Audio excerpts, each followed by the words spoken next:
வணக்கம். Welcome to diabetes eye openers with doctor Indu. என் பேர் டாக்டர் இந்துமதி குபேரன். நான் மும்பையில் டயபெட்டிஸ் ஸ்பெஷலிஸ்ட்டாக ப்ராக்டிஸ் பண்ணுறேன். என்கிட்ட ரொம்ப நிறைய பேர் வந்து கேட்குற கேள்வி வந்து, மேம் நான் சோறு சாப்பிட்லாமா, சாதம் ரைஸ் சாப்பிட்லாமா அப்படின்றத கேட்பாங்க. சவுத் இண்டியன்ஸ் மட்டும் இல்லை, நிறைய மகாராஷ்டிரியன்ஸும் ரொம்ப இது அரிசி சாதத்தை தான் விரும்பி சாப்பிட்றாங்க. நார்த் இண்டியன்ஸ், பெங்காலிஸ், இவங்கெல்லாம் வந்து அந்த அரிசி சாதம் இல்லாமல் அவங்க நினச்சி கூட பார்க்க முடியாது. ஸோ இவங்களுக்கெல்லாம் நாங்கள் சொல்கிற பதில் வந்து சாப்பிடலாம், ஆனால் எவ்வளோன்னு ஒரு அளவு இருக்குது.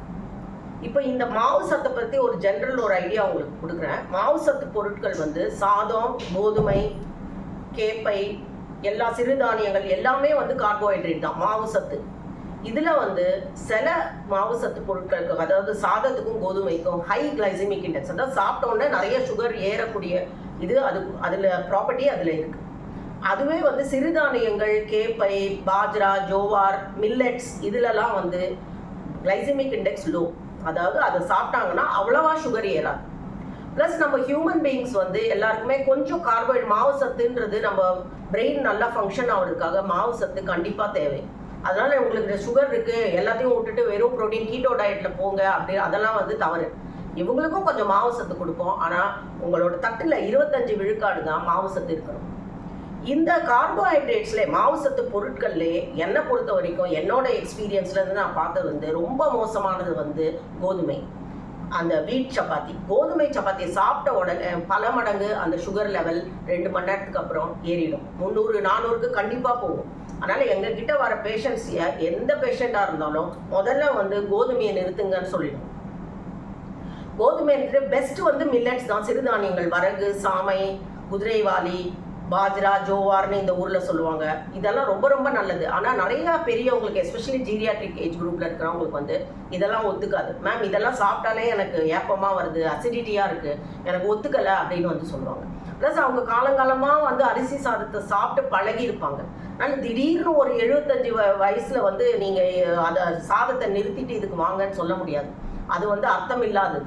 அதனால வந்து நாங்கள் என்ன சொல்லுவோம்னா, நீங்கள் சாப்பிட்டுக்கலாம், சோறு சாப்பிட்டுக்கலாம் கண்டிப்பாக, ஆனால் சாதம் வந்து குக்கரில் வைக்காதீங்க. குக்கரில் வைக்காமல் நம்ம பழங்காலத்தில் வடித்த மாதிரி தண்ணியை வடிச்சிடணும். தண்ணியை வடிச்சிட்டிங்கன்னா அந்த ஸ்டார்ச் வந்து அந்த தண்ணியோட போயிடும். ஸோ குக்கர் ரைஸ் வந்து ஹை கிளைசிமிக் இண்டெக்ஸ். அந்த சாதம் வடிகட்டின, அந்த கஞ்சி வடிகட்டின சோறில் வந்து லோ கிளைசிமிக் இண்டெக்ஸ். அதுக்காக ஐயோ நம்ம நல்லா வடித்து நல்லா ஒரு கட்டலாம்னா கட்ட முடியாது. நீங்கள் வந்து உங்கள் தட்டில் ஒரு 25 விழுக்காடு தான் அந்த சாதத்தை வச்சுக்கணும். ப்ளஸ் சாதத்து மேலே கை முதல்ல போகக்கூடாது. நம்மளோட பழக்கம் என்னென்னா, உடனே ஒரு சாம்பார் ரசத்தை ஊற்றி நல்லா பிசைஞ்சு சாப்பிட ஆரம்பிப்போம். அதை முதல் கார்னரில் வச்சுட்டு முதல்ல ஒரு பவுல் சலாட், கொஞ்சம் சுண்டல், கொஞ்சம் ரசம், கொஞ்சம் மோர், கொஞ்சம் தால், இதெல்லாம் குடித்து ஒரு பாதி வயிறை நீங்கள் இதிலே ரொப்பிடணும். அதுக்கப்புறம் கடைசியாக அந்த சாதம், கஞ்சி வடித்த சாதத்தில் கொஞ்சம் குழம்பு ஊற்றி நீங்கள் சாப்பிட்டீங்கன்னா அவ்வளவா ஏறாது, சுகர் அவ்வளவா ஏறாது. ஒரு 180-200க்குள்ளே தான் இருக்கும். கம்மியான மெடிசன்ஸ்லேயே நம்ம அதை கட்டுக்குள்ளே வைக்கலாம். அதனால் சாதம் அப்படின்றது வந்து ஒரு பெரிய டயபெட்டிஸ்க்கு எதிரியாக நினைக்கிறது வந்து தவறு. அதே மாதிரி பழங்களை பற்றியும் நிறைய மிஸ்கான்செப்ஷன்ஸ் மக்கள்கிட்ட இருக்குது. பழங்களில் இருக்க சத்து பேர் வந்து ஃப்ரக்டோஸ். அந்த ஃப்ரக்டோசத்தில் கொஞ்சம் ஏறும், ஆனால் பழங்களில் இருக்க விட்டமின்ஸ் வந்து நீங்கள் எந்த மாத்திரையில் போட்டாலும் பழங்களில் இருக்க அந்த விட்டமின்ஸும் ஆன்டி ஆக்சிடென்ட்ஸும் நம்ம உடம்புக்கு கிடைக்காது. அதனால் டயபெட்டிஸ் பேஷண்ட்ஸும் கண்டிப்பாக பழங்கள் சாப்பிட்லாம். இதே மாதிரி தான் போர்ஷன் கண்ட்ரோல். இப்போ உங்களுக்கு சீதாப்பழம் சாப்பிடணும்னு ஆசையாக இருக்குன்னா 3ஆக டிவைட் பண்ணி அதில் 3ல் ஒரு பாகம் நீங்கள் சாப்பிட்டுக்கலாம். அதே மாதிரி உங்களுக்கு ஒரு இது மாதுளம்பழம் சாப்பிடணும் போல இருந்தால் ஹாஃபாக கட் பண்ணி ஹாஃபாக உங்கள் ஹஸ்பண்டுக்கு கொடுத்துட்டு அரைவாசி நீங்கள் சாப்பிட்டுக்கலாம்.